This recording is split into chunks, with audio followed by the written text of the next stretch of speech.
warahmatullahi wabarakatuh. Hari ini saya dari kelompok 5. Hari ini kami akan membahas mengenai skala pengukuran dan instrumen penelitian, teman-teman. Nah, saya sendiri Aninda Sohatima. Hari ini kita akan membahas bagaimana itu skala pengukuran dan apa itu instrumen penelitian. Nah, teman-teman, di dalam bab ini kita akan juga membahas tentang jenis-jenis skala. Kemudian ada contoh judul penelitian yang dikembangkan. Kemudian kita juga akan membahas tentang validitas dan juga kita akan membahas tentang reliabilitas. Dan tidak terlupa dan paling penting adalah cara menguji validitas dan reliabilitasnya. Nah, teman-teman, sebelum kita pergi jauh-jauh nih, apa sih itu skala? Nah, skala adalah perorganisasi data yang dapat memberikan ciri tersendiri dari variabel tertentu. Nah, skala itu adalah organisasi. Berarti kalau organisasi itu udah kayak jadi satu kesatuan yang udah diatur. Nah, kita akan membahas tentang data. Nah, data itu apa sih? Nah, data adalah suatu himpunan angka yang berasal dari individu yang didapatkan dari hasil pengukuran individu tersebut. Nah, ketika kita melakukan pengukuran pada suatu individu, berarti kita akan memperoleh sebuah data. Nah, itu yang disebut dengan data. Kemudian kita akan membahas mengenai tentang skala pengukuran. Apa sih skala pengukuran itu? Nah, teman-teman sekalian, skala pengukuran itu adalah kesepakatan atau acuan dari suatu penelitian atau suatu perukuran untuk mendapat suatu kesepakatan untuk mendapatkan data yang menghasilkan pengukuran data kuantitatif itu. Dan itu pendapat dari Sugiono 2012. Nah, dalam buku Sugiono 2012. Nah, teman-teman, semuanya kita udah bahas di skala pengukuran itu apa, data itu apa, dan skala itu apa. Nah, kita harus jangan lupa dong, ada di dalam data itu dan di sana juga ada namanya variabel. Apa sih variabel? Nah, variabel itu adalah segala sesuatu yang kita ketemui atau yang kita jumpa dalam saat penelitian. Nah, teman-teman paham kan variabel itu apa? Hal-hal yang kita temui ketika kita melakukan penelitian. Nah, kemudian kita udah bahas skala, data, skala pengukuran. Kita udah bahas variabel. Apa sih yang perlu kita bahas? Yang terakhir itulah instrumen. Nah, instrumen itu adalah alat yang digunakan untuk kita melakukan pengukuran, teman-teman. Untuk mengumpulkan data, kita membutuhkan instrumen. Untuk bedanya instrumen dan skala adalah instrumen adalah alat, sedangkan skala pengukuran adalah acuan. Bisa dipahami ya, teman-teman? Dan sekarang kita akan membahas mengenai tentang jenis-jenis skala, teman-teman. Teman-teman, jenis-jenis skala itu ada 4, teman-teman. Yang pertama itu skala nominal, yang kedua adalah skala ordinal, yang ketiga adalah skala interval, dan yang terakhir adalah skala rasio, teman-teman. Kita akan membahas satu persatu. Kita akan membahas mengenai tentang skala nominal. Skala nominal adalah yang hanya digunakan untuk memberikan kategori saja atau kategori tidak diketahui. Nah, teman-teman, maksudnya itu adalah skala nominal itu adalah kita hanya mengkategorikan saja, cuman udah kita membedakan. Contohnya apa, teman-teman? Laki-laki, perempuan. Bisa dipahami, teman-teman? Pasti bisa ya. Nah, yang kedua adalah skala ordinal. Apa sih skala ordinal, teman-teman? Skala pengukuran yang dapat digunakan untuk menyatakan peringkat antara tingkat, akan tetapi jarak dan intervalnya itu belum jelas, teman-teman. Tahu nggak contohnya itu apa? Contohnya itu kayak nilai kita IPK kita. Ada A, ada B, ada C, ada D, dan ada E. Tapi itu kan udah tingkat, tapi nggak jelas kan nilai A itu kita dapat nilai berapa, di nilai B kita tuh dapat nilai B berapa. Mungkin aja misalnya kita B-nya 86 sampai 90, mana tahu kita dapatnya di 87. Nah, itu yang dibilang tidak jelasnya. Nah, skala ordinal juga memiliki ciri-ciri, teman-teman. Nah, salah satu ciri-cirinya itu dia kategori data saling memisah. Yang kedua, kategori data ditentukan berdasarkan jumlah karakteristik khusus yang dimilikinya. Yang ketiga yaitu kategori data dapat disusun sesuai dengan besarnya karakter yang dimilikinya, teman-teman. Kategori data ditentukan berdasarkan jumlah karakteristik khusus yang dimilikinya. Yang ketiga yaitu kategori data dapat disusun sesuai dengan besarnya karakter yang dimilikinya, teman-teman. Baiklah, saya akan melanjutkan penjelasan pada teman saya, yaitu terkait dengan jenis-jenis skala. Jadi jenis skala yang ketiga di sini ada skala interval. Skala interval merupakan skala pengukuran yang sudah dapat digunakan untuk menyatakan peringkat antar tingkatan dan jarak atau interval antar tingkatan sudah jelas, namun belum memiliki nilai nol yang mutlak. Jadi di sini juga ada beberapa ciri-ciri skala interval. Yang pertama, kategori data memiliki sifat saling memisah. Yang kedua, kategori data memiliki aturan yang logis. Yang ketiga, kategori data ditentukan skalanya berdasarkan jumlah karakteristik khusus yang dimilikinya. Yang keempat, perbedaan karakteristik yang sama tergambar dalam perbedaan yang sama dalam jumlah yang dikenakan pada kategori. Dan terakhir, angka 0 hanya tergambarkan satu titik dalam skala, tidak memiliki nilai 0 absolut. Jadi contohnya di sini, misalkan seseorang mengatakan bahwa suhu ruangan ini adalah 0 Celcius. Itu bukan berarti ruangan tersebut tidak memiliki suhu, karena angka 0 Celcius di sini merupakan suhunya. Hal ini dikarenakan pada skala interval 0 bukanlah nilai mutlak. Jadi yang kedua di sini jadi yang terakhir di sini ada skala rasio. Skala rasio sendiri merupakan skala pengukuran yang sudah dapat digunakan untuk menyatakan peringkat antar tingkatan dan jarak atau interval antar tingkatan sudah jelas dan memiliki nilai 0 yang sudah mutlak. Contohnya, misalkan tinggi badan Agung adalah 190 cm, sedangkan tinggi badan Ilham adalah 95 cm. Jadi pada situasi ini dapat dikatakan bahwa jarak tinggi badan Ilham dengan Agung adalah 90 cm. Bisa juga dikatakan bahwa tinggi badan Agung 2 kali tinggi badan Ilham. Jadi di antara skala interval dan skala rasional ini ada persamaannya, yaitu sama-sama skala pengukuran yang sudah dapat digunakan untuk menyatakan peringkat antar tingkatan dan jarak atau interval antar tingkatan sudah jelas. Namun ada juga perbedaannya, yaitu pada skala interval dia belum memiliki nilai 0, sedangkan pada skala rasional sudah memiliki nilai 0 yang mutlak. Perkenalkan, nama saya Razumisna, saya dari kelompok 5 ingin melanjutkan penjelasan dari teman saya sebelumnya tentang skala pengukuran dan instrumen penelitian. Nah, di sini saya ingin menjelaskan tentang desain pengukuran, yaitu ada 4. Yang pertama ada skala Likert. Jadi skala Likert ini adalah suatu skala psikometrik yang umum digunakan dalam angket dan merupakan skala yang paling banyak digunakan dalam riset berupa survei. Nah, jadi skala Likert ini adalah skala yang dapat dipergunakan untuk mengukur sikap, pendapat, persepsi seseorang atau sekelompok orang tentang suatu gejala atau fenomena sosial. Variabel penelitian adalah fenomena sosial yang terjadi dan diaplikasikan secara khusus oleh peneliti dalam penelitian.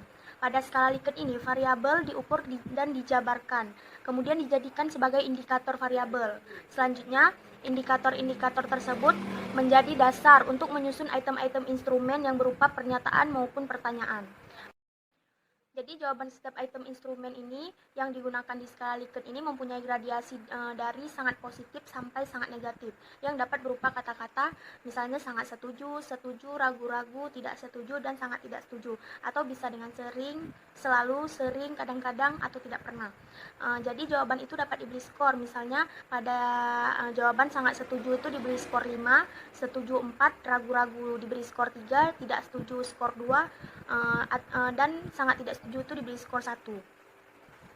Penyusunan instrumen penelitian yang memakai skala Likert ini bisa dibuat dalam bentuk checklist maupun pilihan ganda.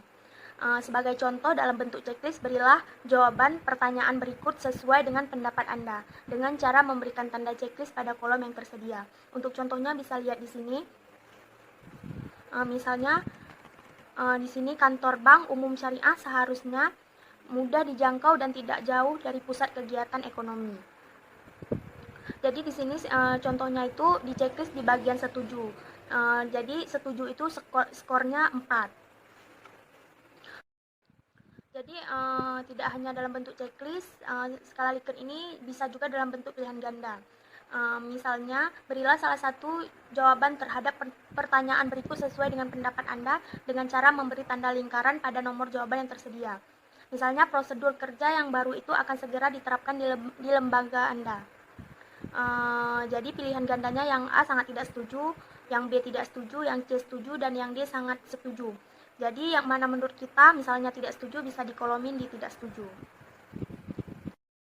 Yang kedua itu skala Goodman. Jadi skala pengukuran dengan tipe ini akan diperoleh jawaban yang tegas, yaitu ya, tidak, benar, salah, atau pernah atau tidak pernah, positif atau negatif, dan lain-lain sebagainya.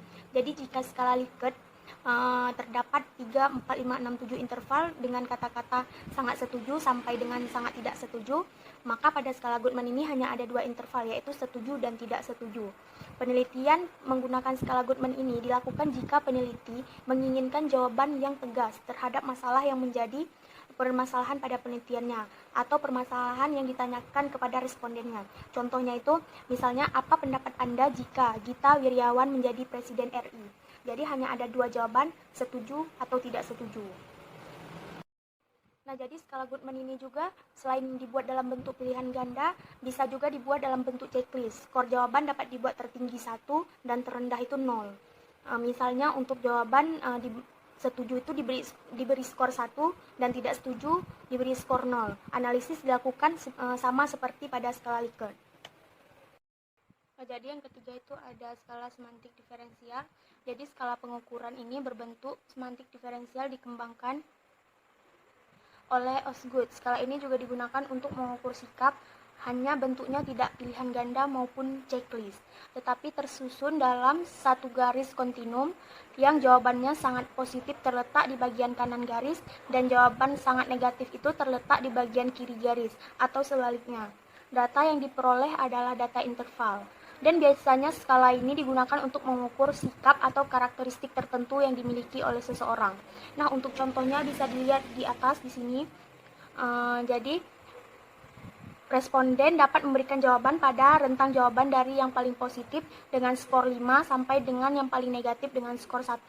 Untuk jawaban netral diberikan di skor 3. Hal ini tergantung pada persepsi responden terhadap yang dinilai. Nah, yang terakhir itu atau yang keempat itu ada rating scale. Jadi dari ketiga pengukuran seperti yang telah dijelaskan tadi, data yang diperoleh semuanya adalah data kualitatif yang kemudian dikuantitatifkan. Tetapi dengan rating scale, data mentah yang diperoleh berupa angka lalu ditafsirkan dalam pengertian kualitatif. Responden menjawab senang atau tidak senang, setuju atau tidak setuju, pernah atau tidak pernah adalah data kualitatif. Dalam skala model rating scale ini, responden tidak akan menjawab dari salah satu jawaban kualitatif yang telah disediakan. Oleh karena itu, rating scale ini lebih fleksibel, tidak terbatas untuk pengukuran sikap saja, tetapi untuk mengukur persepsi responden terhadap fenomena, seperti skala untuk mengukur status sosial ekonomi, kelembagaan, pengetahuan, kemampuan, proses kegiatan, dan lain sebagainya.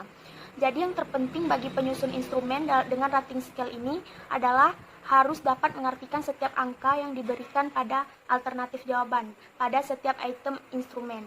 Orang tertentu memilih jawaban angka 2, tetapi angka 2 bagi orang yang lain belum tentu maknanya dengan orang lain yang memilih jawaban angka 2. Contohnya, seberapa baik tata ruang yang ada di lembaga A? Berilah jawaban dengan angka 4 apabila tata ruang kerja sangat baik, 3 apabila tata ruang kerja cukup baik, dan 2 apabila tata kerja kurang baik, dan 1 apabila tata ruang kerja sangat tidak baik. Nah, untuk jawaban dengan melingkari nomor jawaban yang tersedia sesuai dengan keadaan yang sebenarnya. Untuk pertanyaan tentang tata ruang kantor atau dan interval jawaban seperti ini contohnya. Kemudian pada slide selanjutnya ada cara menyusun instrumen. Jadi seorang peneliti ini harus bisa membuat dan menyusun instrumen ini yang akan dipakai untuk penelitian. Langkah dalam menyusun instrumen penelitian ini, yang pertama itu menetapkan terlebih dahulu variabel penelitian yang akan diteliti. Kemudian dari variabel tersebut dibuat atau diberikan definisi kerja atau bisa disebut dengan definisi operasionalnya. Kemudian ditentukan indikator yang akan diukur, dan indikator ini kemudian dijabarkan menjadi pertanyaan untuk memudahkan penyusunan instrumen. Nama saya Rozatul Jannah. Saya akan melanjutkan materi kami selanjutnya, yaitu contoh judul penelitian dan instrumen yang dikembangkan. Untuk contoh judul penelitian sendiri yang kami ambil adalah pengaruh kualitas pelayanan dan bauran pemasaran terhadap kepuasan nasabah pembiayaan BPRS Mitra Syariah di Gresik. Nah, dalam judul tersebut terdiri dari 2 variabel independen dan 1 independen. Yang pertama, instrumen untuk mengukur variabel kualitas pelayanan. 2. Instrumen untuk mengukur variabel bauran pemasaran. Dan yang ketiga, instrumen tersebut untuk mengukur variabel kepuasan nasabah. Untuk item-item pada tiap instrumen itu bermuatan indikator-indikator variabel yang akan diteliti. Nah, di penelitian ini terdiri dari 20 pertanyaan. Untuk instrumen pelayanan dan bauran pemasaran terdiri 12 pertanyaan, serta kepuasan nasabah itu terdiri dari 3 pertanyaan. Selanjutnya ada validitas dan reliabilitas instrumen. Nah, dalam sebuah penelitian, peneliti itu harus bisa membedakan antara hasil penelitian yang valid dan reliable dengan instrumen yang valid dan reliable. Yang pertama, untuk hasil penelitian yang valid itu Bisa dikatakan itu bila terdapat kesamaan antara data yang terkumpul dengan data yang sesungguhnya terjadi pada objek yang diteliti. Sedangkan untuk hasil penelitian yang reliable itu bila terdapat kesamaan data dalam waktu yang berbeda. Lalu yang ketiga, untuk instrumen yang valid itu berarti alat ukur yang digunakan untuk mendapatkan data dan mengukur data adalah valid. Nah, sedangkan untuk yang terakhir, instrumen reliable itu adalah instrumen yang apabila digunakan beberapa kali untuk mengukur sebuah objek penelitian yang sama akan menghasilkan data yang sama. Akan melanjutkan presentasi dari teman saya, yaitu mengenai pengujian validitas dan reliabilitas instrumen, yaitu yang perlu kita ketahui dulu, yaitu apa itu validitas. Validitas adalah sebuah alat ukur yang ditunjukkan dari kemampuan alat ukur tersebut yang mampu mengukur apa yang seharusnya diukur. Nah, ada dua validitas, yaitu validitas eksternal dan validitas internal. Untuk validitas eksternal, instrumen yang dicapai apabila data yang dicapai sesuai dengan data atau informasi lain mengenai variabel penelitian yang dimaksud. Sedangkan validitas internal itu bila terdapat kesesuaian antara bagian-bagian instrumen dengan instrumen secara keseluruhan. Nah, itu dapat dilihat melalui analisis faktor dan melalui analisis butir. Nah, kriterianya yaitu bisa kita lihat melalui jika koefisien korelasi produk moment itu melebihi dari 0,3, maka itu dinyatakan valid. Nah, jika koefisien korelasi produk moment itu lebih besar dibanding T-tabel, alfa n kurang 2 itu dinyatakan valid. Nah, nilai signifikannya lebih kecil daripada alfa itu dinyatakan valid. Nah, selanjutnya itu ada reliabilitas. Apa itu reliabilitas suatu instrumen? Nah, reliabilitas itu pada dasarnya adalah sejauh mana hasil suatu pengukuran itu dapat dipercaya. Nah, metode pendekatan secara garis besar ada dua jenis reliabilitas, yaitu ada teknik paralel, yang pada teknik ini yaitu kita membagi kuesioner kepada responden yang intinya sama, maksudnya yaitu inti dari pertanyaannya sama namun menggunakan kalimat yang berbeda. Contohnya yaitu ada seperti, apakah menurut saudara harga tiket di kereta ini tidak mahal? Dan satu pertanyaan lagi yaitu, apakah harga tiket di kereta ini telah sesuai dengan pelayanan yang saudara terima? Itu pertanyaannya intinya sama namun kalimatnya yang berbeda. Yang kedua ada teknik ulang, yaitu pada teknik ini kita membagikan kuesioner yang sama pada waktu yang berbeda namun pertanyaannya tetap sama, yaitu seperti pada minggu pertama kita ditanyakan yaitu bagaimana tanggapan saudara terhadap kualitas dosen di universitas bla bla bla. Nah, pada minggu kedua kita tanyakan lagi yaitu pada responden bagaimana tanggapan saudara terhadap kualitas dosen di universitas bla bla bla tersebut.